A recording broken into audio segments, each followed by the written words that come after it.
Хочешь стать умнее? Не обязательно читать сотни книг. Послушай 8 уроков стоицизма, которые изменят твой ум навсегда. Первое. Контроль только над собой. Все остальное – шум. Не трать энергию на то, что вне твоей власти. Второе. Думай, прежде чем реагировать. Импульсы – враги разума. Третье. Каждый день – тренировка разума. Ум, как мышцы, не работает без дисциплины. Четвертое. Смерть близко. Это не пугает, это мотивирует. Не откладывай рост. Пятое. Не жалуйся. Ни один гений не вырос на нытье. Меняй или принимай. Шестое. Ищи истину, а не правоту. Умный не тот, кто спорит, а кто учится. Седьмое. Меньше эмоций, больше логики. Но не стань роботом. Осознанность – ключ.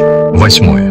Вечный ученик. Чем больше ты знаешь, тем сильнее понимаешь, как мало знаешь. Следуй этим принципам, и твой интеллект вырастет быстрее, чем ты думаешь. Подпишись, если хочешь прокачать мышление.